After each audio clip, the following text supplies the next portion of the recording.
Rayshard Brooks fell asleep in his car. Here's Tucker Carlson. He's going to proceed to say that the police were totally justified in giving the death penalty to a man who was literally doing nothing wrong other than sleeping in his fucking car. And you will see that the police in this case were unfailingly polite with Brooks. Unfailingly polite. They fucking arrested him for doing nothing but sleeping in his car. He's parked. He's not in the middle of a drive-thru. He's fucking parked. The woman who called the cops on him was full of shit. He was not in the fucking drive-thru.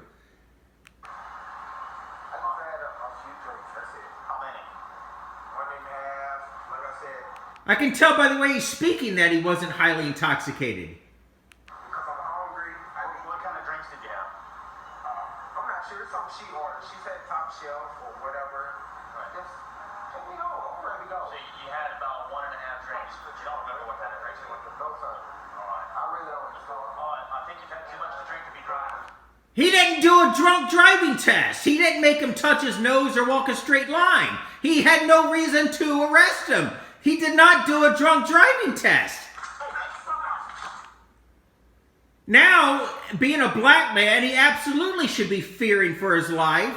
This is a completely justified reaction. You are an American. You have civil liberties. You're not allowed to be arrested by Nazi stormtroopers. Fuck you, cop, you moron. And look, the two fucking idiots are clearly not trained whatsoever in the slightest amount of martial arts. The two fucking idiots are getting their ass kicked by one guy. There he is. He's running fucking away, and they know he doesn't have a gun. They know it's their own taser, and they execute the fucking idiot. Not the guy, the idiot, the cop. You goddamn, this is the United States. Who could attack two cops, steal a tape, Attack? an officer with the taser, and Attack two cops? They fucking attacked him by arresting him for no reason. expect to be shot by the police. That is You're not allowed to get the death penalty for a misdemeanor and flee in a misdemeanor, you fucking asshole. the police killings have happened in America. This is not one of them. But the media, Fuck you! This is a textbook case of where we need laws that say cops can't use deadly force unless there's a fucking gun pulled. and their masters in the Clearly, their adrenaline was rushing. This happens all the time. And they've been trained to say, oh, I'm a cop. You fuck with me, boom, I'm going to shoot you. That's what they're trained. They're trained to unload every bullet in their gun and kill. That's why they shoot for the heart and not the legs, because a dead person can't sue. Democratic Party smell blood. They want more conflict. They want more hatred of the police. They want more racial division, all of which they believe serves them. So they are inflaming the country as much as they can using this story. Stacey Abrams, who pretends to be the governor of Georgia, declared that Brooks was, quote, murdered because he was asleep in a drive-thru. That's a lie. That's a fucking fact, you fucking propagandist motherfucker. On CNN, attorney Angela Rye spread the lunatic idea that Brooks Lunatic! Oh! had no choice but to steal the taser from the police officer. That's what I would have done. Because I knew I was going to either get shot or at least make an attempt to save my life. So I'm going to run and do whatever I can. Not lunatic. So if he hadn't, Tucker Carlson is this whiny little bitch who lives in next to my sister in Washington, D.C., and he's panicking. For the last 3 weeks, he's been flat out panicking. Oh my God! There's riots down our street! Because he's a fucking little bubble-dwelling douchebag who can't punch anybody with his own hands. done that, the police officer simply would have executed him.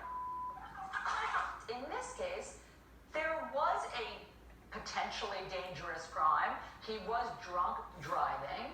And I guess what I see... He was parking, Allison. That's not fair. That man was asleep in a car parking lot. He ran and he realized that his life was at risk. That is why he took that taser. That is absolutely correct. He knew his life was at risk. He was sleeping in a parking lot. This woman is not a nut job. He was trying to fight back because every time we don't fight back, we die. It's hard to believe that CNN would allow someone on television in the middle of a crisis. It's hard to believe that Fox would allow someone like this asshole on television. He has no sponsors. He's 2 hairs from being pulled off the television. He's a serial plagiarist. He's terrible at his job. He's losing ratings. He's a panicking little douchebag. This, when the country is on edge and divided, to say something that ludicrous, that false, that inflammatory, that's certain to deepen racial division. Oh my God! What if it's correct, you asshole? What if we need police reform, you fucking asshole? And yet, many people are saying this. Atlanta's police chief has resigned. On Saturday night, an arsonist burned down the Wendy's where... Oh my God! That will solve the issue. Burned down the Wendy's, who maliciously prosecuted someone and called the cops for no fucking reason. The problem. The officer who shot Brooks was immediately fired. Oh my God! He says he could be charged with murder. Oh! No doubt the prosecutor... How dare a man who shoots somebody be charged with murder? He's wearing a badge. He's supposed to be able to shoot people with impunity. Is facing enormous political pressure to bring charges lest the city see more riots, just like Minneapolis did. This is what happens when you empower the mob. Justice dies, civil... This is what happens when American patriots stand up and say, no more Nazi stormtroopers shooting us, white and black, for no reason. Fuck you! Station ends.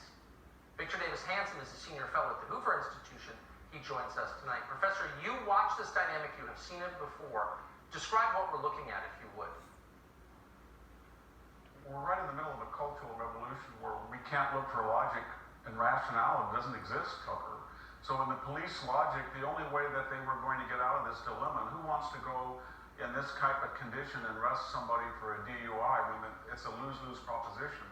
So in the police mentality, here's this sequence of events that they would have to follow in revolutionary times. They probably have to say, sorry, if there's somebody drunk and is going to endanger people by driving, we're just not going to go there because He's asleep in his car!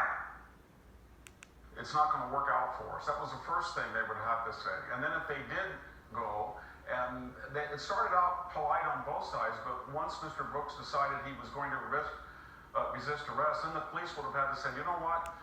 Resist an illegal arrest! The man, they didn't do a drunk driving test. They just whimsically, arbitrarily put handcuffs on him. That arrest would have been tossed out with the worst, least competent criminal defense lawyer in the world. We're not going to hassle, just go. And then if they decided not to do that, and when Mr. Brooks hit the police, they would have had to say, I'm not going to hit back. That's right. It's a misdemeanor. You've got his driver, you've got his car, you've got his license plate. Go arrest him tomorrow. You don't need to escalate it now, you fucking idiot. It's not what police do, and let them be assaulted. If they decided to hit back, then they would have had to say when he took their taser, go ahead and take it. This is an explosive situation. We don't want to do it. And then if they had not done that, when he left and took off running, then the police would have had to say, you know what? When he took off running, the police would have had to say, I'm not allowed to fucking murder a man for fleeing the scene of a misdemeanor. This is the United States, you fucking asshole!